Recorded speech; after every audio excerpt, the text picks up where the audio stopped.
The investigation continues tonight after a human leg washed ashore at Lake Buena Vista. The discovery Saturday morning sent shockwaves through dozens of families who were there to enjoy a weekend of swimming, skiing, and camping. Before detectives arrived, some campers snapped photos of the leg. We won't show you those, but we can say the leg is very dark in color, perhaps due to decomposition. When the leg was found, our Bakersfield 3 Facebook page was newly up and running, and somebody sent me the picture of it. The leg looked like Bailey's. Because I'm like, look, it's got a bunion here. It was like, oh my God, that's my baby girl.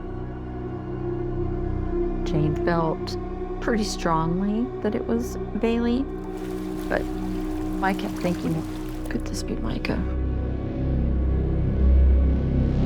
Now, to say this discovery is mysterious is an understatement. Some of the biggest questions are, is the rest of the body somewhere in the lake? And was the leg severed from the body, or did it break off naturally due to decomposition? Right now, the Sheriff's Department says almost every answer is dependent on an autopsy. I just wanted to show you guys, I'm out here at Lake Buena Vista. Go down here and see if someone's in here. That's what you do when you have a missing daughter. You look in places you never thought you'd look. So you can see how murky the water is. You know, was the rest of my daughter just laying in this lake, cut up, being eaten by fish? I don't know how all of a sudden we've gone from having missing children to talking about body parts. Who wants to believe that someone in Bakersfield is psycho crazy enough to do that? This is really a plea. If you have any clue at all, please tell Detective Garrett. Give him some place to start.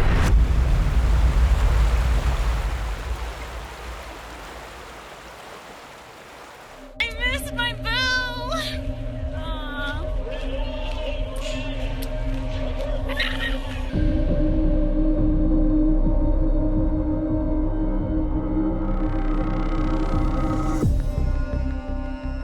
Our community has been captivated by this image of a young, beautiful woman coupled with a heartbreaking plea from her mother for her return.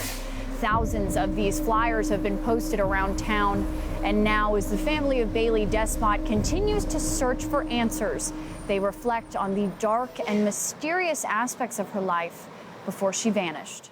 It's like something you'd see in a movie. You just never think it's gonna happen to you, especially to a girl that's grown up in a good neighborhood, raised by good parents, had a good childhood, could have had everything she ever wanted, but took that wrong turn in life. I spent her last year, probably her last year and a half, trying to save her and keep her alive, because I could tell she was spiraling out of control. Her life was falling apart.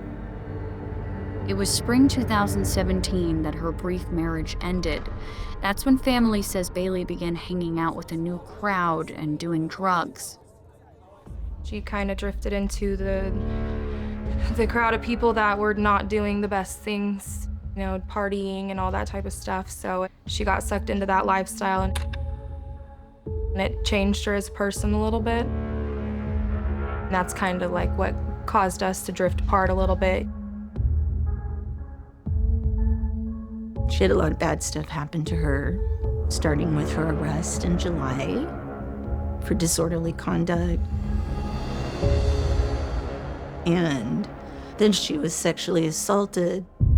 Jane Parent says her daughter reported she was gang raped at an apartment complex after she was given a drugged drink. Her family says they worked hard to get Bailey into counseling, but things went from bad to worse as summer 2017 turned into fall. In September, she overdosed.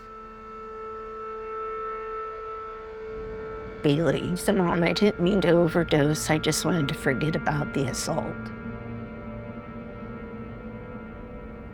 I don't know where she found these people. I didn't know any of the people she was hanging out with. The only one that I knew of that she was hanging around was Micah.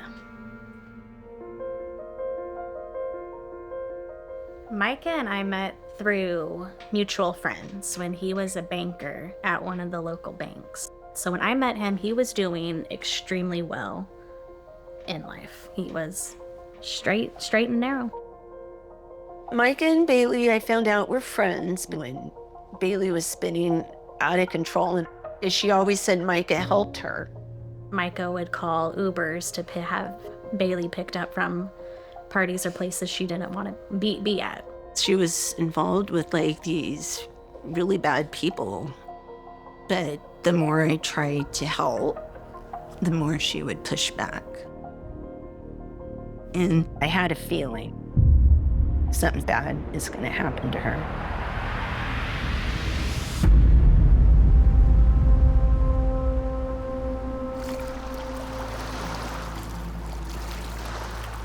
Search and rescue crews made up completely of volunteers have scoured the lake, which is especially difficult because they say there's zero visibility near the bottom.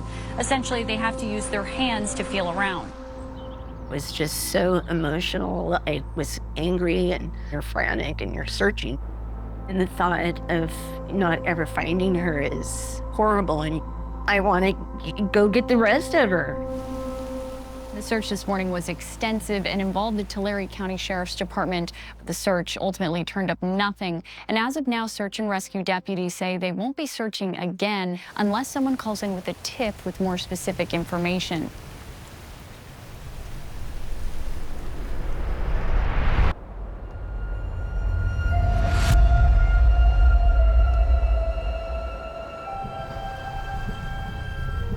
Families out Kern River, teenagers, they stumble upon a bag in the water, weighted down with some rocks. Kids being kids, they probably thought initially it was buried treasure, so they got all excited. But there was a human arm discovered in the bag.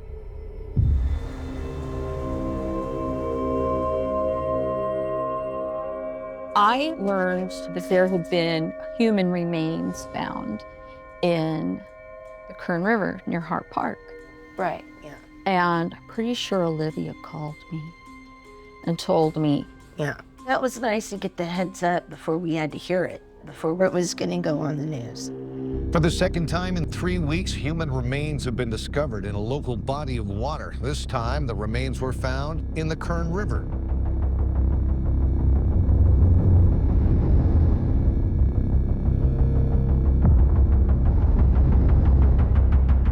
When we found the arm, there was some orange and black rope attached to the bag, and there was a zip tie around the wrist, which was kind of an unusual discovery. There was tooling marks on the upper part of the arm, and a specialist found tool marks consistent with it being sawed off. The bone was about 3/4 of the way sawed off, and then fractured after that, kind of similar like if you're cutting a log and you get stuck and you force it off the rest of the way, it causes a splintering. We've had a lot of people drowned Yes. and not be recovered in the Kern River. Yes. I don't know how the two of you felt, but when they've announced that they had human remains, there was never a doubt that it was some other drowning victim. Well, a drowning victim wouldn't be found in a bag. We handled a lot of murders, a lot of homicide cases where people are shot, but that's a whole nother level where people are actually being cut up. The water is cold and the arm's been submerged in there. So that causes tissue damage, which affects the ability to do fingerprints. DNA will be taken from both body parts and compared to see if they come from the same person. Now, this process, of course, has many on edge, especially the families of several missing persons. We learned early on how much time the DOJ took processing remains. And if you're missing somebody, who wants to wait a year? My daughter's missing. Why can't I just say I want these body parts tested? I just remember being so despondent about that. Like, you've just got a miscellaneous body part floating down the river, and it's gonna take a year to find out if it's my son?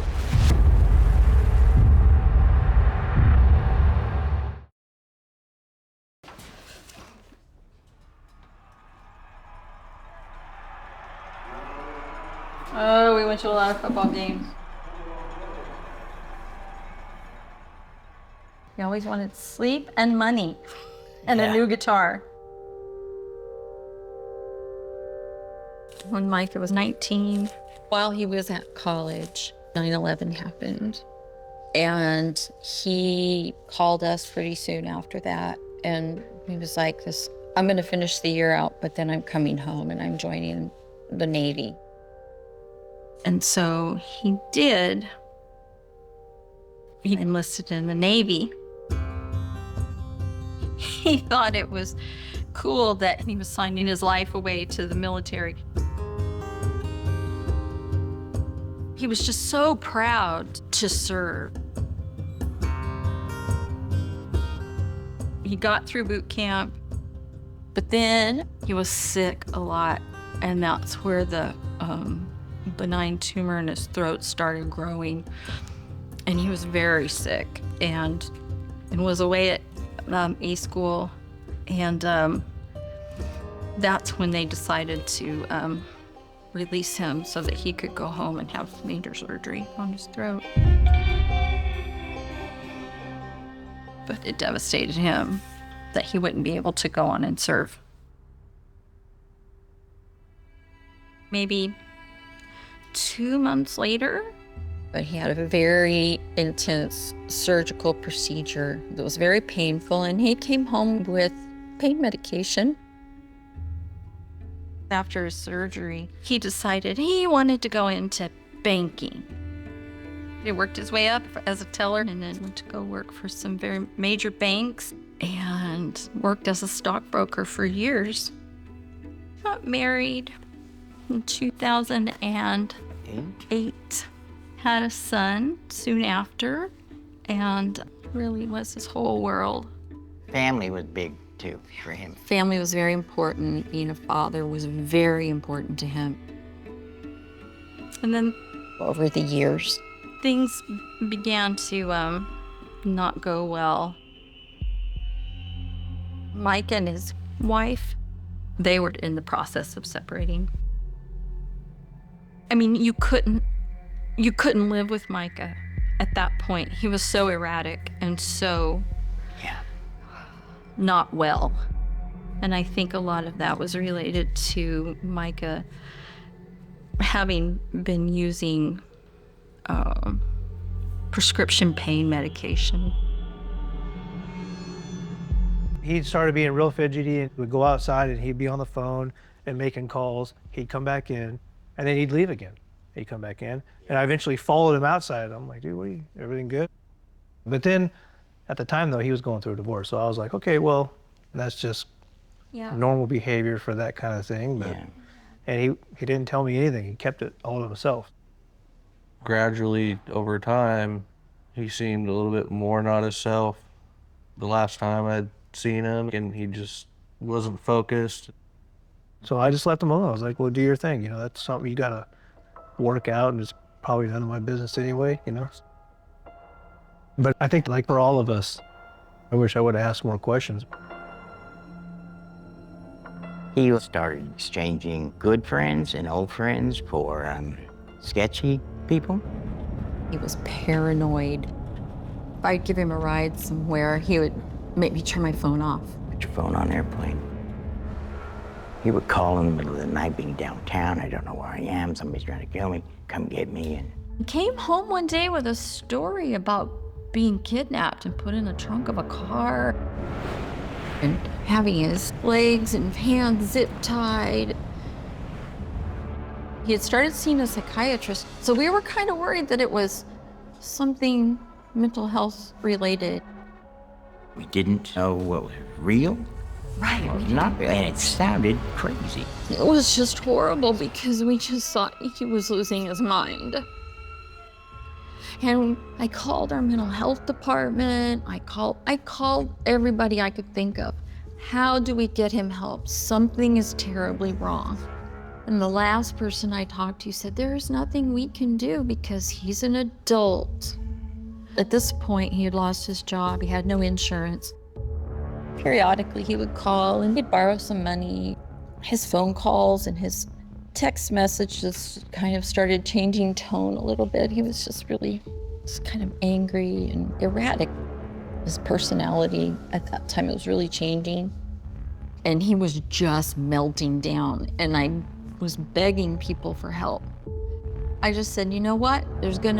Somebody's gonna die, or something's gonna be caught on fire. Something terrible is going to happen, and nobody will help us stop it.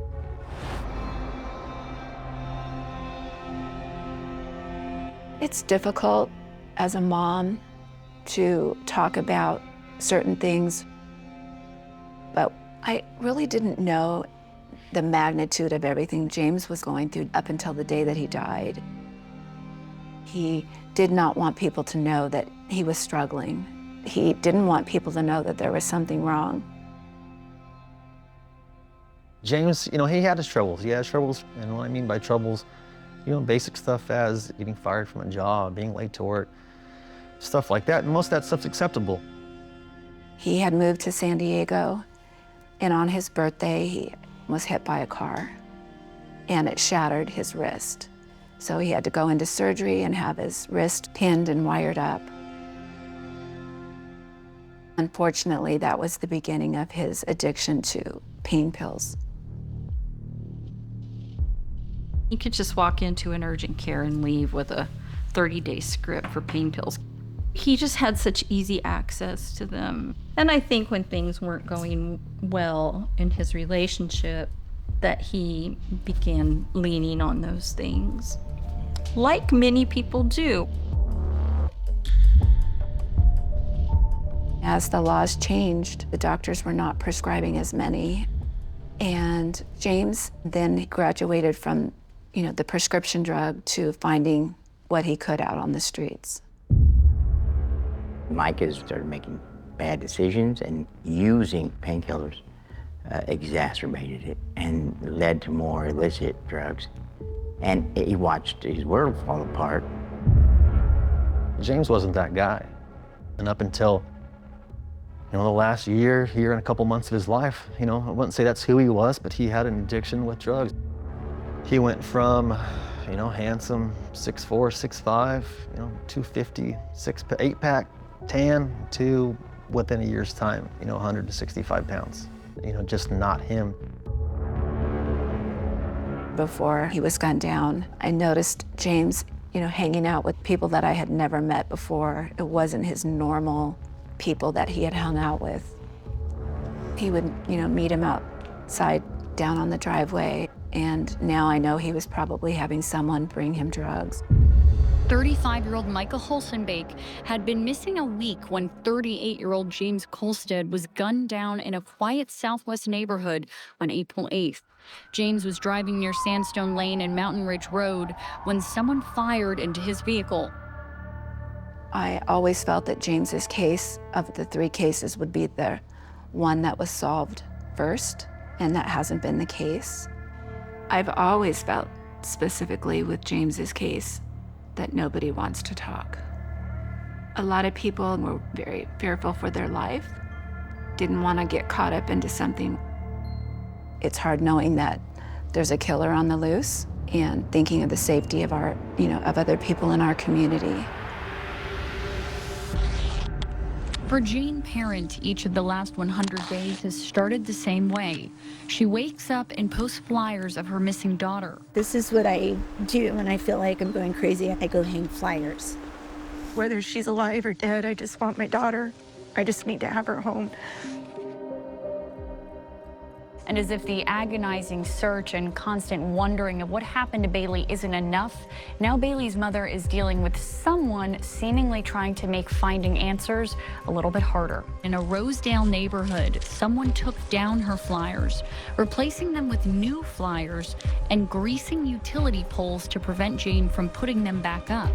The signs posted over the missing flyers have messages about mental illness and about pretending to be a victim. Somebody's messing with me. Somebody's trying to scare me into stopping my search for Bailey.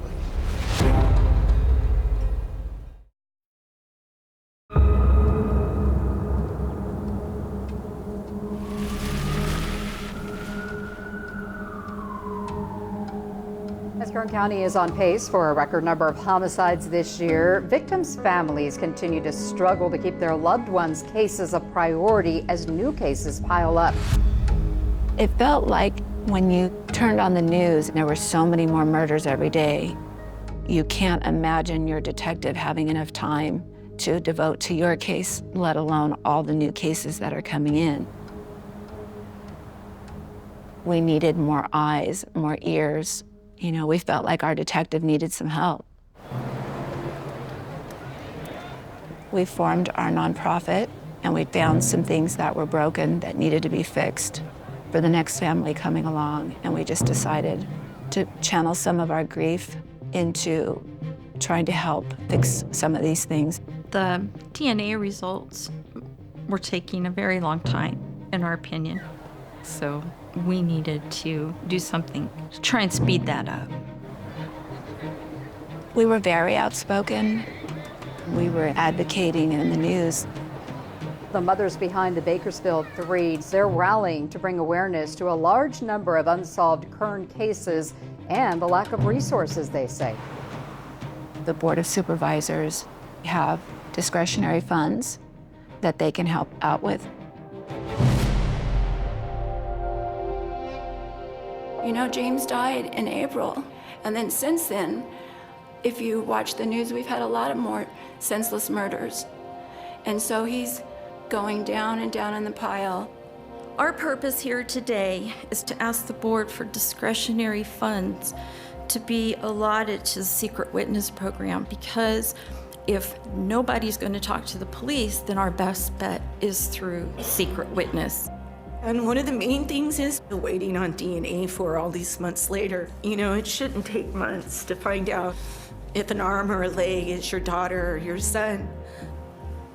I cannot imagine what you are experiencing.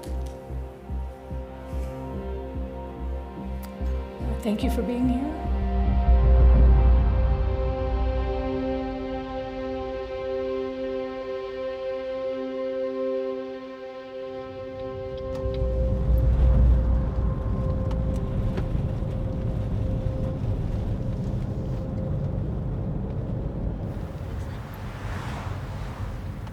Shortly after the leg was found, there was a picture placed on the windshield of my vehicle, which was parked in my garage at the time. And I was like, oh my God, who put that picture there? It was a little Polaroid Instamatic of Bailey with her boyfriend at the time, Matt Queen. So, we'll go the back way to Matt Queen's, where he used to live with Bailey. I still do come over here, but just to sit and think about the last time I saw her. This is the house right here. I was dropping off churros and she came running out to the car. And I could just sit in the car and stay for a little bit. She goes, I can't, Mom, I gotta go back in the house. And that was the last time I saw her. I met Matt Queen for the first time in December of 2017. Bailey came in and she was happy, like, oh, Mom, I want you to meet my friend Matt.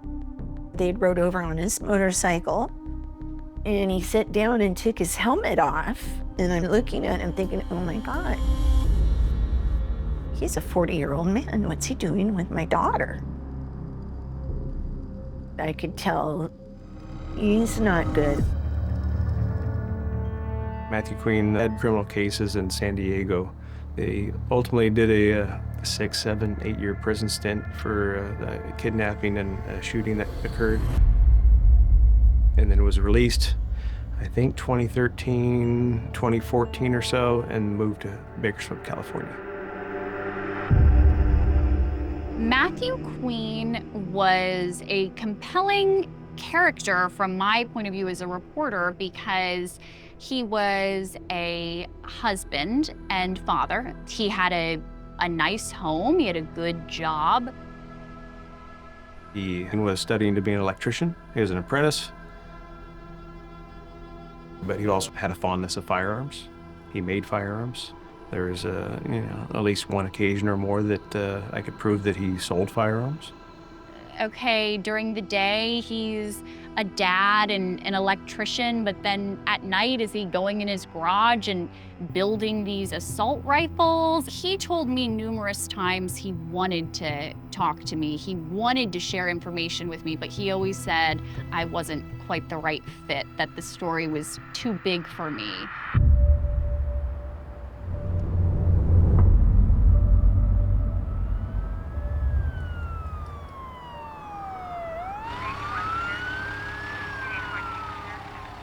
Bailey and Matthew Queen were operating an SUV that was stopped by law enforcement, and they were both arrested because there was 5 to 6 illegal firearms in the vehicle. Bailey wasn't a convicted felon. Matthew Queen was.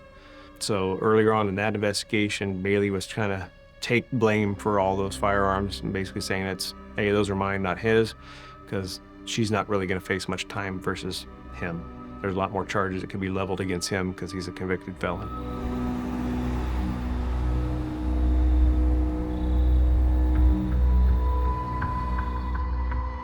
Then just after Bailey and Matthew Queen got out of jail, he brought her to the house one day while I was at work and packed all her stuff up and moved her in with him.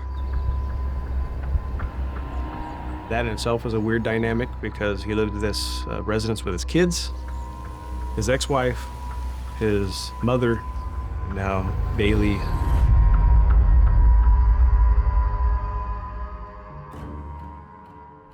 I think he moved her over there so he could keep her close. He didn't want her talking to anybody because she would tell me, Mom, I can't talk about the arrest. You need to stop asking about it. I never really got to talk to her much after that.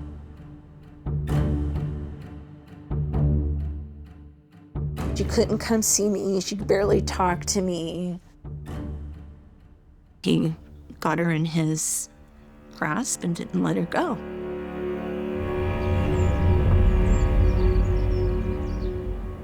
Matt Queen had court for the December gun charges with Bailey, who was supposed to take the fall. So I'm like, well, I can come to court. Oh no, public's not allowed. And so on the 24th, when I texted her, she did say, Mom, I can't come to dinner. Court went real bad.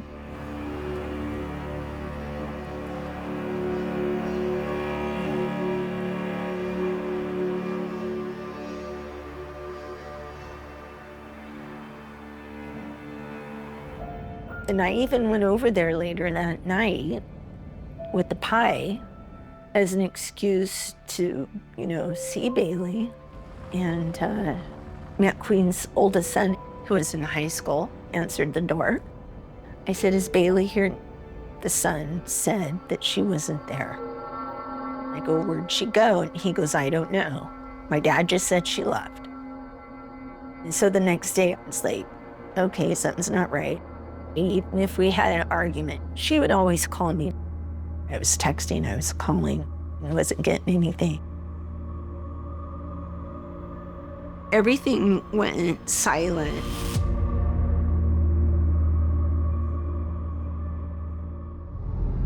Her social media, her phone, and stuff. I would go back to the house, Matt Queen's house, and knock on the door, where's my daughter? And then I stopped doing that. My mom, she received the text from Bailey that she had to leave, that she had to go somewhere. The way that she sent it, the way it was worded, wasn't really spelled, nor was it texted. It wasn't how she would have sent it. And then she never heard from her after that. I realized she was missing the 25th when she wasn't responding. I got the fake text for a couple of days later. It said something like, Mom, I'm I had to leave, you know. And I knew something was very, very wrong because that's not how she talked. So I knew by Monday I had to file a missing person report, and it was very frustrating because they had to verify she was an actual missing person and not just on vacation somewhere. Because as an 18-year-old adult and older, you can disappear. It's not against the law. Matt Queen, he would play mind games with me. He would text me and stuff like that. In the beginning, I would respond. He didn't like me, but I wasn't backing down. He didn't scare me.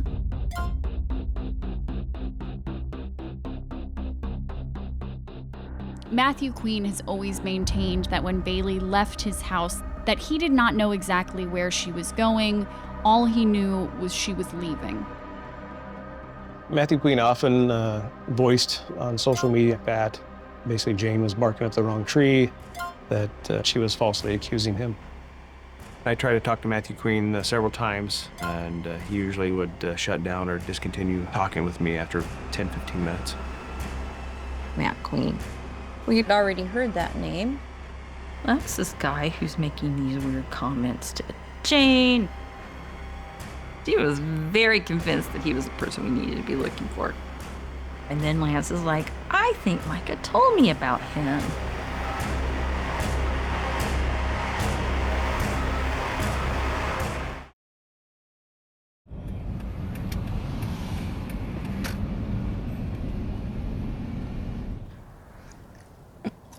Okay, I guess we're live. So I just wanted to show you guys I'm out here in the neighborhood posting flyers of the last place I saw Bailey. So I always hang flyers up on light pole right here in front of the house. That's the house right there I last saw her at. They really, really hate for me to put stuff because they see it all the time when they leave their house. Got some boogers slowing by to look at me. So, don't know who it is. I waved to them because I didn't know how come they were stopping right here. I think Matt Queen got a new car. Looks like certain people are, you know, living their life. I thought it was Matt Queen driving by in a new car, but it ended up being Sarah Wiedemeyer. There's Sarah. There's my beautiful baby. And there's Matt Queen.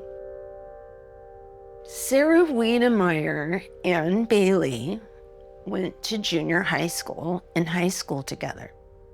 Bailey and her would get in fights and then they would borrow clothes and hang out. But I don't believe they were that good of friends. After Bailey went missing, Sarah Wiedemeyer moved in with Matt Queen because her boyfriend was in jail, and she shortly became pregnant with Matt Queen's child. Kind of a weird dynamic. As main girlfriend, Bailey goes missing and moves in her friend, Sarah. I even messaged Sarah's mom on Facebook and said, you know, I don't know if you know, my daughter's missing. Sarah's hanging around Matt Queen. You need to get her away from him before she's next, before she goes missing. I did my Facebook Live after the polls had been greased, trying to figure out who did it.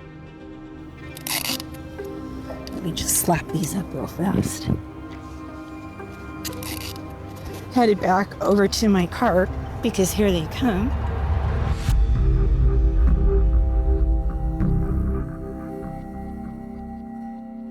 The restraining order happened because Sarah thought I was harassing them, hanging flyers up, and people on Facebook were saying bad things about her. The court tried to make us do a mediation before we went in to see the judge. And I'm like, I'm not talking to her because I know I didn't do anything wrong. She's saying she's passing out fires, but it goes a little further than that. People are trying to intimidate me, try and solve the missing person's case. He's the last person to have seen my daughter. I'm trying to find my daughter. I'm not gonna stop. But I never said anything to threaten or hurt her. You're doing it to look for your daughter, but it's been 8 months. Do you think you're gonna see her walking around where you're putting up the flyers in front of our house? Well, why would I not see her doing something that I don't know?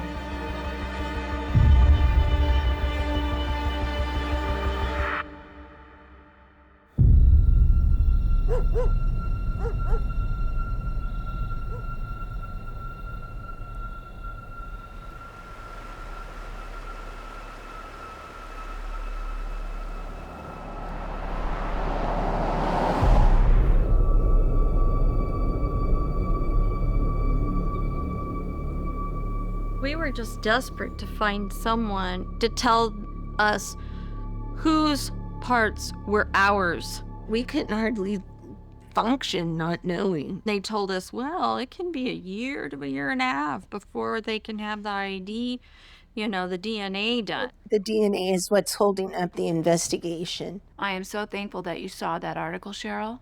It was Paradise, California, where the forest fires had decimated that community. Family members couldn't find their loved ones because it just had burned so hot that there was little left of the remains. This company, Andy, had volunteered to go out to the state of California and said we would be honored to identify the remains, and this company agreed to do it for them for free. Andy Rapid DNA, the military uses it. They have soldiers who take it out into the field. Right, and they were able to identify all the remains. Yeah, they can do the DNA sample right there. Even when you have very little bit of DNA left. But we found out they didn't have rapid DNA here in Bakersfield. And then Jane's all, I'm calling them. I called him and said, how much does it cost? And he goes, oh, well, we would do it for free. That's right. They were our heroes because the California Department of Justice, it can take over a year. But with Andy, it took less than 2 weeks to get it.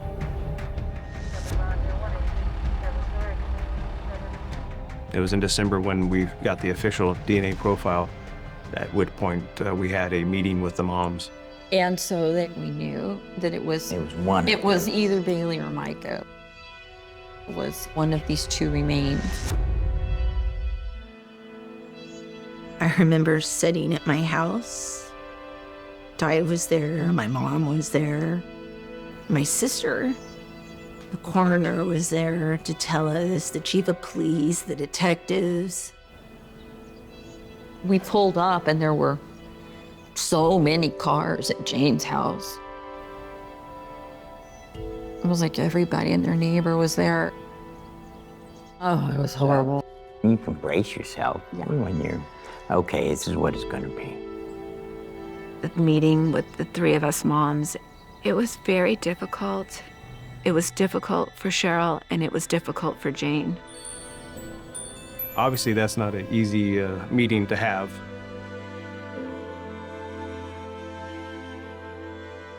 We walked in and sat down, and then the head of homicide was the one who talked with us and said, we've gotten the results back.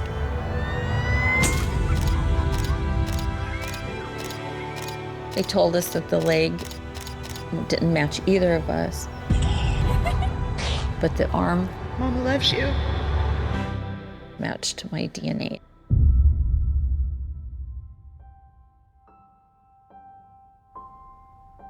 I was devastated.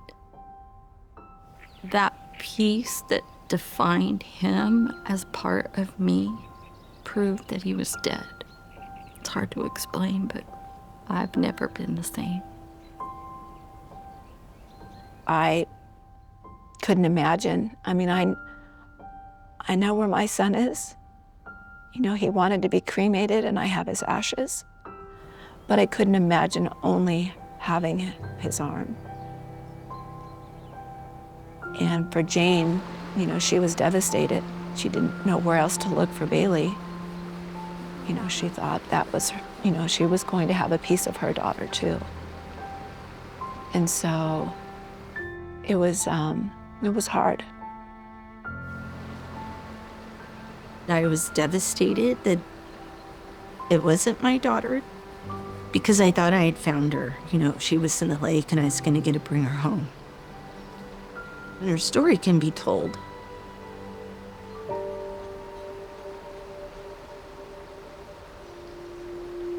I knew that meeting was happening and I was just sort of sitting by my phone and I answered. It was just Cheryl just sobbing. I don't often feel like I don't know what to say to someone who's gone through something so tragic, but there are no words. Di and I went and got a cross, and Di made a little paper ship because he was in the Navy, like a little tribute for him. We're out here at the Hart Park at the Kern River, in the spot kind of where Micah was found. We love you, Micah, and we miss you. We'll never stop looking for Micah and for Bailey, and we'll never stop looking for who did these heinous crimes to our children.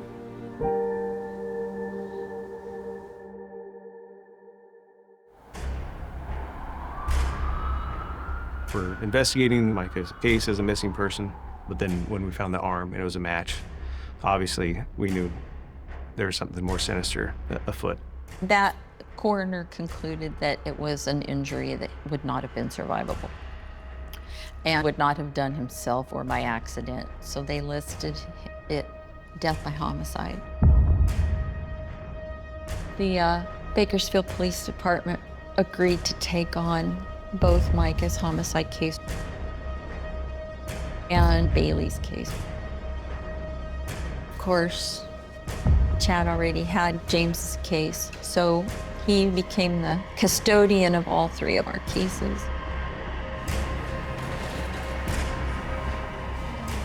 When you compare like a missing person to a homicide case, there's a lot more doors open for the homicide case. We were able to justify getting search warrants for call detail records, phone records, bank account stuff, social media accounts. During the investigation, I spent time looking at social media. I discovered a Facebook post that was made by Matthew Queen. It was the piece of the puzzle. It was basically saying that he had direct knowledge of what happened, but also placed somebody else as being involved. I knew early on from a leak that was given to me. I just had a hard time believing it. I felt like I was in the middle with this information, but it wasn't my story to tell. That Micah had been dismembered and that Bailey was a participant.